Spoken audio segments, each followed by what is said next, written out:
Hi, my name is Kylie Redder. What goes good with a nice glass of cold milk, has gooey chocolate chips, and has a nice crunch when you bite in? If you guessed chocolate chip cookies, then you'd be correct. Today I'm going to demonstrate to you how to make the perfect chocolate chip cookie. When I was young, I found a love for baking through my grandma.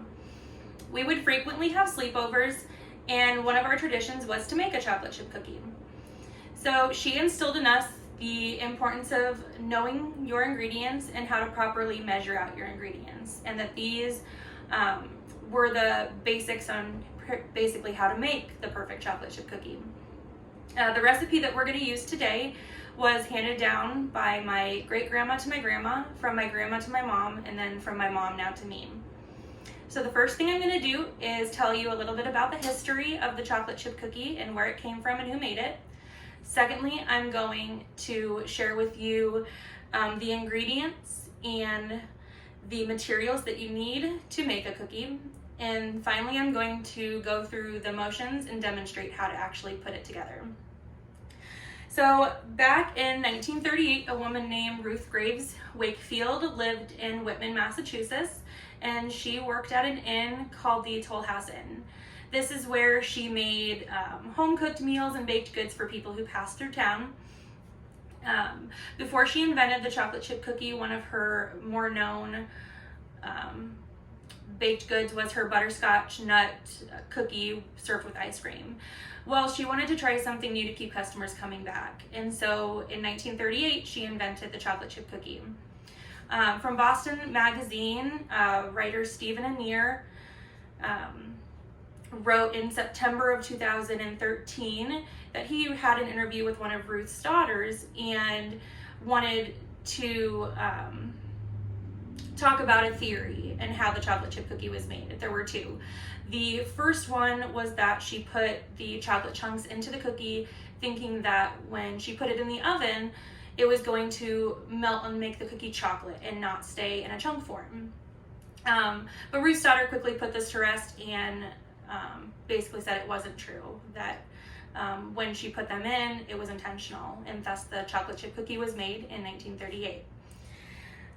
In 1930, she started working on a cookbook recipe, and this is where she had a lot of her other home-cooked meals and baked goods that she had previously made.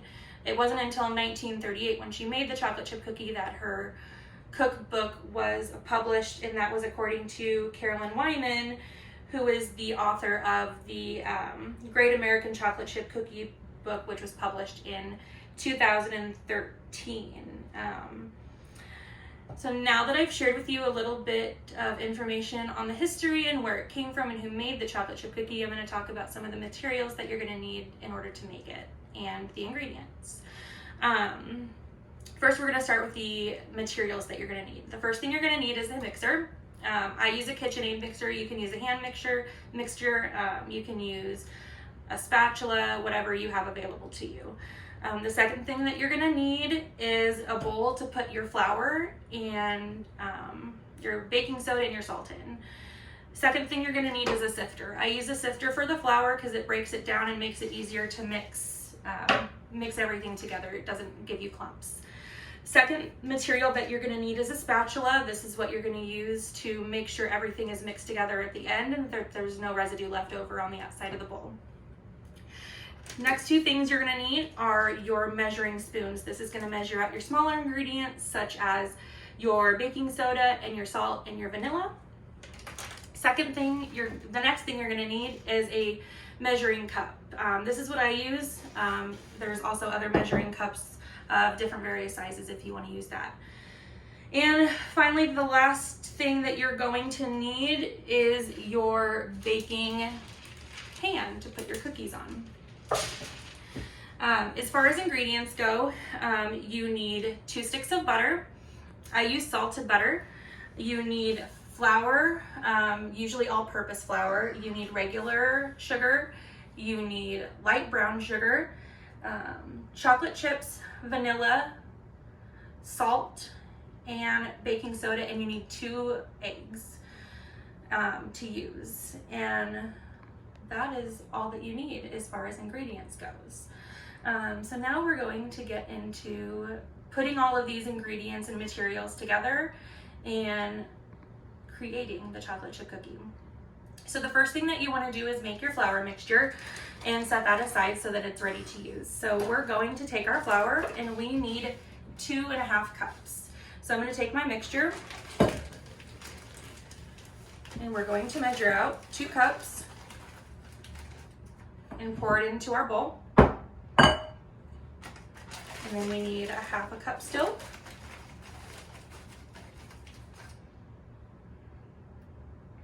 And we can set that aside. And now we're done with our flour.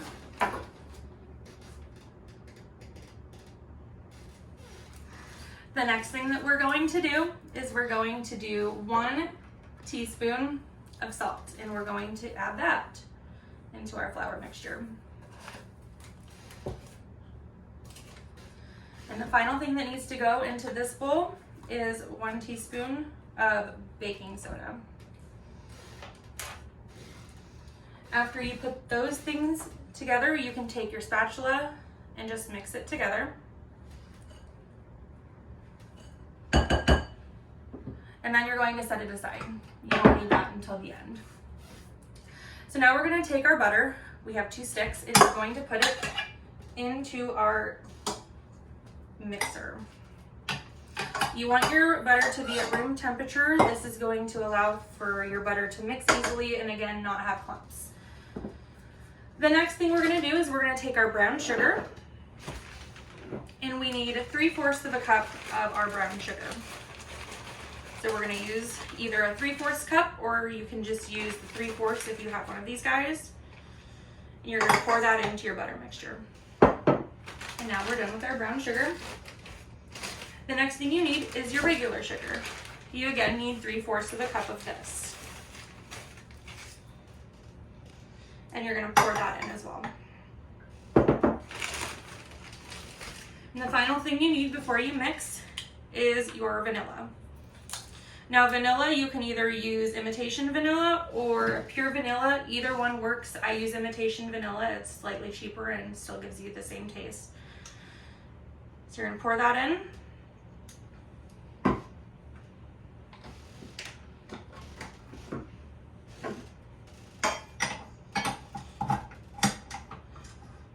Put that in. And then we're going to mix it until it becomes a creamy texture.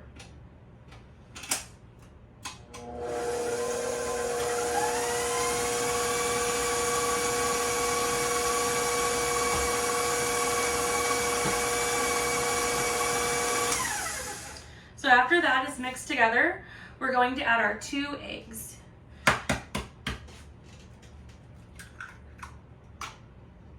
So you can add them in one at a time, or you can do both of them at the same time.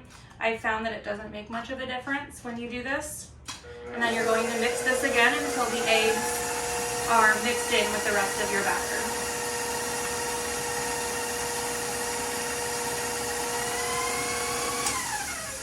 Okay.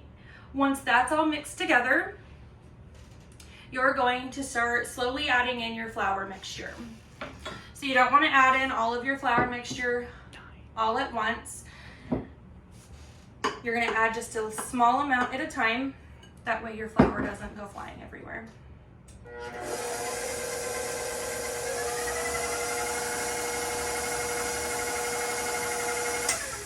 And we're going to add a little bit more. I usually do it in 3 steps.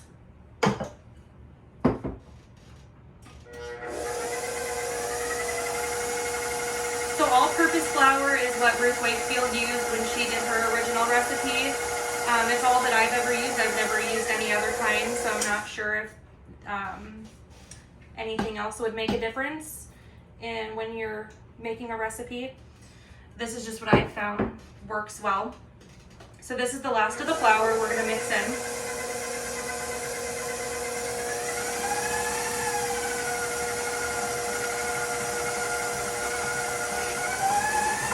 You want to turn up the speed as the flour mixes in, that way it all mixes together.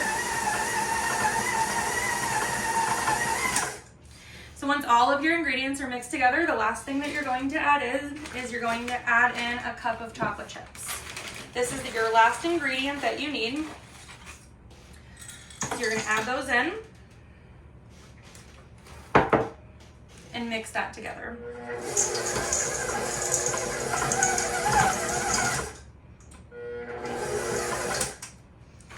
So after your chocolate chips are all mixed in, your recipe is all done. The next thing that you would need to do is you would take your dough, make sure it's mixed together if there's nothing on the sides of your bowl. And this is where your spatula comes in handy. You can set that aside. And this is what your dough is going to look like when it's all mixed together. The last thing you would do is you can take a scoop if you have a scoop. This is super handy. It's gonna help make sure that all of your cookies turn out evenly. You're gonna scoop it and you're gonna put it onto a pan. After you have all of your cookies onto a pan, you're gonna put it in your oven. Your oven's gonna be set at anywhere between 325 and 375. I put mine at 325. Everyone's oven runs different, so you just have to know your oven. And once they are all done, which takes about 8 to 12 minutes, you will get these.